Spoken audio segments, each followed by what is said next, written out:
Well, hello, Wooddale 7th, 8th, and 9th graders. It is so great to see you today. I hope that you are doing well. I want to welcome you to episode 7 of Our New Way to Church.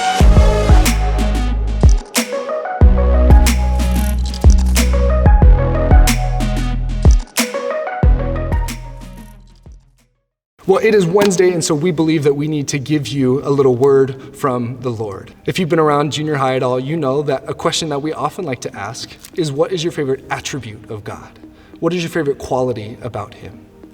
If you were to ask me this question, I likely would answer that my favorite attribute of God is His creativity.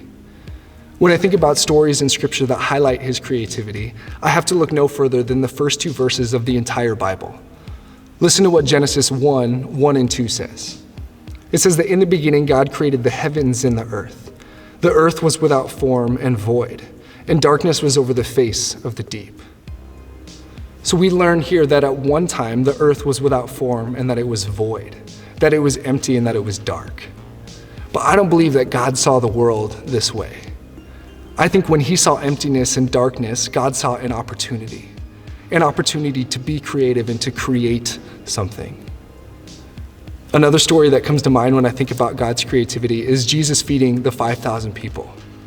I think a lot of the bystanders and the disciples early on in that story had a very dark and empty spirit, that they didn't think that anything would come of this situation.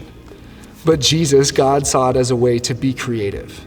And with just a few loaves of bread and a couple fish, Jesus was able to feed 5,000 people and send them home with full stomachs.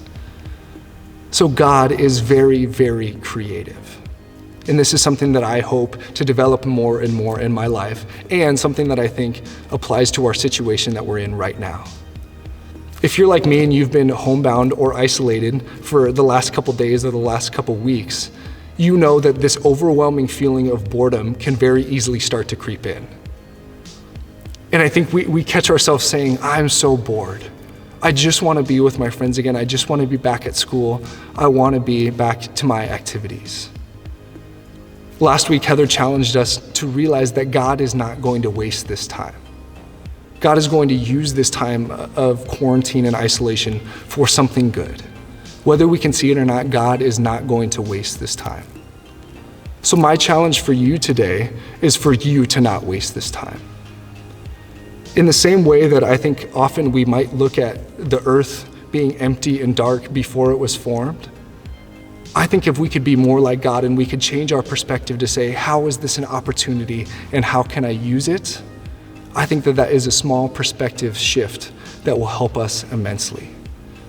So as you're at home and as those feelings of boredom start to creep in, I want you to ask yourself a question. How can I use this as an opportunity for good? Maybe that means helping mom and dad out around the house. Maybe that means connecting or reconnecting with a sibling. Maybe that means playing games with them. But I don't want us to be bored.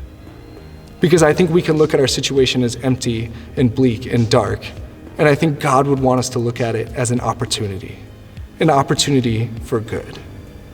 So that's my challenge to you this week. It's simple. Let's use this as an opportunity, not as a limitation. Maybe one last thought, if this image helps you at all, think about a painter painting a canvas. Before they even start painting, before they even dip their brush in the paint, they start with an empty canvas. I think most people might just see a canvas that's boring and that's empty. But I don't think a painter sees it that way. I don't think an artist sees it that way.